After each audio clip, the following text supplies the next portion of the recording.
exclusive, Justice Secretary Boying Remulla reveals a group within the PNP CIDG is allegedly pressuring the victims' families to sign new affidavits, this time naming whistleblower Julie Dondon Patidongan as the supposed mastermind. The alleged brains behind the scheme, the CIDG chief himself, who has now been relieved from his post. Let's get on point with former CIDG Chief Police Brigadier General Romeo Macapas. General Macapas, maraming salamat po sa inyong oras. Magandang gabi po, ma'am. Maraming salamat na mapakinggan na madla ang aking side. Pag-usapan po natin ang inyong inclusion, ang inyong papel dito sa issue ng missing Sabongeros. Gaya ng sabi ko po kanina, a new twist. Sasabihin po natin, update dito sa kaso ng mga missing Sabongeros. Ang lumalabas, General, kayo daw ang itinuturo na pasimuno sa pagtawag sa mga pamilya ng mga missing Sabongeros at ipapirma sila ng panibagong affidavit kung saan itinuturo na mastermind ay ito pong si Dondon Patidongan. Unang-una, General, pinatawag niyo ba yung mga pamilya ng missing Sabongeros? Ganito yun, ma'am. 2 beses lang kinausap ko yung mga pamilya ng biktima ng mga Sabongero. Nung una, nung kinangako ko sa kanila na yung missing na 2 tao na nakikita sa CCTV ay kukunin ko from the outside country. Pangalawa,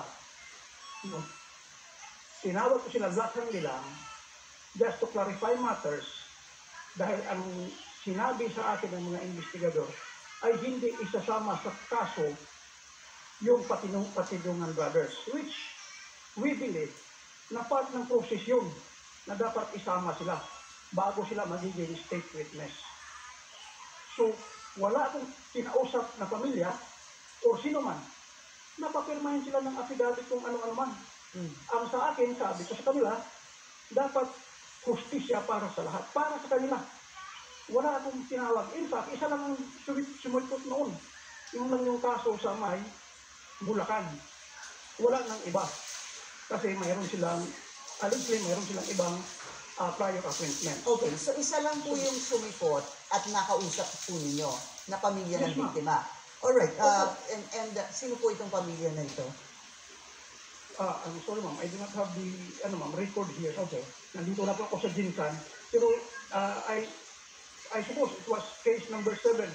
Basta ang involved noon was yung party ng Bulacan. Okay. Yun lang yun. General, ganito po kasi, no? Ang nangyari po dito, and for context, noong pong SONA, yung aming pong reporter na si Joash Malimban, ay nakausap po yung ilang mga pamilya ng mga biktima. Nandun po sila sa labas ng SONA. I assume, no? They were outside. At ang sinabi po ay ito, and I will quote, para po clear. Ang sabi po ng isang kapatid ng nawawalang Sabongero, kung maaari, palitan yung mga pulis na nag-iimbestiga kasi iba po ang lumalabas eh. Ang pinapalabas nila ngayon, ang kakasuhan nila, yung witness namin. Hindi naman po tama yon. Kaya nga po lumabas yung witness namin, sinugal ang kanyang buhay para matulungan kami. Tapos ngayon, binabaliktad pa nila. Gusto nilang kasuhan yung witness namin. In other words, sir, it appears that the family, the brother of one of the missing Sabongeros, hindi po nagustuhan na isasama sa kaso si Dondon Patidongan. Ganun po lumalabas. Ma'am, it is up to the DOJ kasi i-explain na yan sa kanila na part ng proseso yun. Bago sila magiging state witness sa kaso, dapat kasama sila doon sa akusado. I don't want to interfere the DOJ, pero as to our understanding, ganun ang proseso ng batas natin. So, hindi ko alam kung anong nangyayari sa investigasyon. Isa lang ang masasabi ko dyan, ginawa namin lahat ang trabaho namin, ginawa namin mabilis ang trabaho namin. Along the way, siguro mayroong hindi lang ipaliwanag sa kanila ng gusto na prosecution yung mag-ask sa court na i-discharge ito as suspects and gagawin silang state witness. Ganun ang proseso ng batas natin po. Palagay niyo ba, General, nagkulang siguro kayo sa pagpaliwanag sa kanila? At nagkaroon I ng think, ma'am, miscommunication? I think, ma'am, it's one of our investigators failed to explain to them kung ano ang proseso ng ganun. On my part, I want to make it clear, ma'am. Unang-una, hindi po ako nirelieve ni Chief PNP dahil sa kasong sa Bungiro. Ako po ay nilipat ni Chief dahil nakiusap ako, hindi ko naman magamit ang ranggo, hindi naman ako ma-promote dyan sa CIDP dahil wala na akong 1 year sa servisyo. Kaya nilipat po ako mag-RD. Wala pong kinalaman ang sa Bungiro issue, ma'am. Pangalawa, masakit lang ang loob ko. Kasi lumalabas sa media na pinaparelieve ako at kung ano-ano pang sinasabi sa atin sa article ni Ramon Tulfo. I want to make it clear. Sana nakinig siya dito sa atin.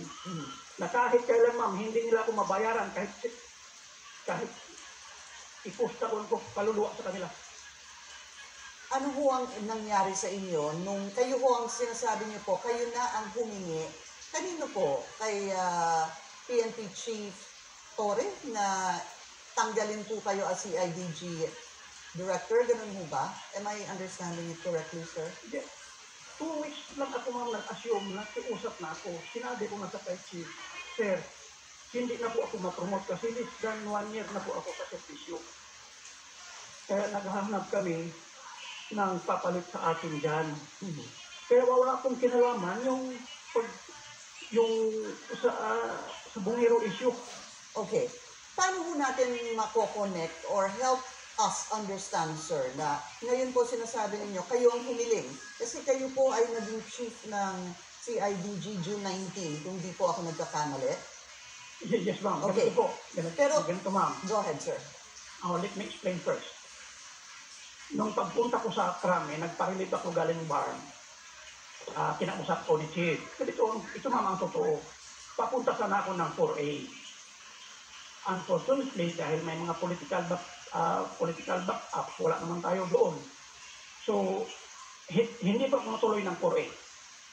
So, temporarily nilagay niya ako sa CIDG kasi bakante dyan, walang namumuno. Yun po ang katotohanan sa issue na ito. Kaya sabi ko sa kanya, Sir, hindi naman ako mapopromote dahil 2-star man ito. Hindi ko magamit yung opisina. Nakiusap ko kung pwede, sir, ilipat mo na lang ako. At kailan po kayo nalipat mula nang nag-assume po kayo ng June 19? Kanina lang, kahapon lang, ma'am. Effective Monday, 28 July. Okay, so you were relieved last Monday, July 28. Nung sona Yes, po. ma'am. Pero Sunday pa po, ma'am, sinabihan na po ako na malipat ako. Ano pong sino nagsabi sa inyo? Si PNP Chief Torre? Yes, ma'am. What exactly did he say to you, General? Did he say that, okay, lilipat na kita? May problema dito sa issue ng missing sa Bungeros? Or Wala pong sinabi si Chief ng gano'n, ma'am. Basta sabi lang niya sa akin, ilipat niya ako. wala mo siyang sinabi na may usap-usapan kasi na may tao na pumapapel o may papel dito sa missing sa Bungeros at medyo naaantala yung investigasyon na magkakaroon po ng ibang pivot itong investigation.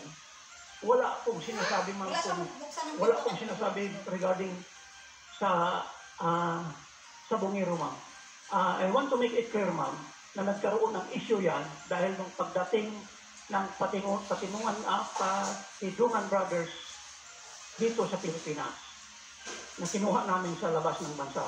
Kasi unang-una, yung sa pinag-interview si Dondon na sinasabi niyang mga tauhan niya sa social media, sinabi niya, mga tauhan niya, yung nag-withdraw ng pera sa ATM at saka yung nakita sa CCTV na kasama yung nakahanta. So we conducted research and we found out na mga kapatid niya yun. Never niya sinabi yun sa social media. Sa media interviews niya. General, lagyan po natin ng, pasensya na po kayo para po masundan itong inyong kwento.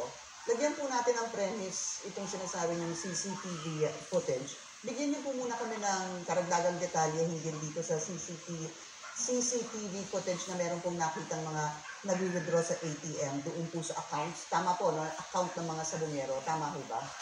Yes, ma'am. Okay. Go ahead, sir. Pakikwento. Kung matandaan natin, ma'am, itong kaso na to ay inimbestigahan na before ng group of CIDG personnel.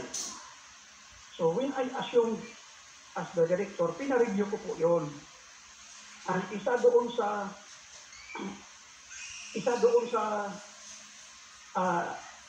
interview ni Sir Silvio na nakikita namin, sinasabi niya na kung makuha lang niya itong dalawa na nakita natin sa CCTV, kung saan yung isa ay nag-withdraw sa pera ng ATM ng isa sa mga missing na sabongero at yung isa ay nakahandcuff, masosolve na niya ang kaso. So from that information, we followed it up.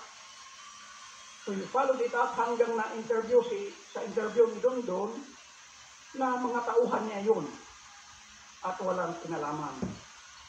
So, pinukso namin yung investigation, ma'am. We found out na itong dalawang ito ay wala sa Pilipinas. We were able to get their identities o kung ano ang ginagawa nila sa labas. Kaya pinapalo up namin kasi ito yung tingin namin will have the direct link doon sa mga missing na tao. So, sino po itong dalawang sinasabi ninyo na nakuna ng CCTV na nag-withdraw? Sino po sila?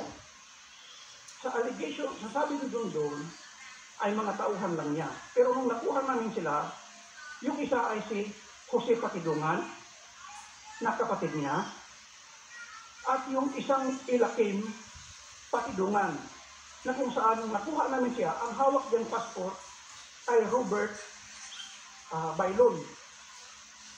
So nung dinala namin sila sa Pilipinas, itong si Jose Patidungan, meron na po siyang warrant. Unfortunately, or fortunately enough, na yung palang warrant na yun ay may conviction na. So, wala kaming magawa, kundi sundin yung order ng court. Na-surrender siya, itong si Jose Patidongan. Na-surrender po siya dahil meron na po siyang hatol Yes, ma'am. sa ibang kaso.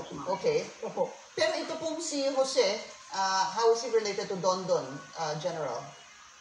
Kapatid po. Kapatid. Okay. Tapos yung pangalawa po na Patidongan din, pero pumasok ang parang identity, ay sabi niyo po, Robert Bailon? Yes, ma'am. Ay half-brother po niya ito. So, from there, ang tingin namin sa investigasyon, sila yung makapagsalita talaga kung sino ang involved, maliban kay Dondon. Kasi sila, mayroon tayong direct link doon sa mga missing na tao.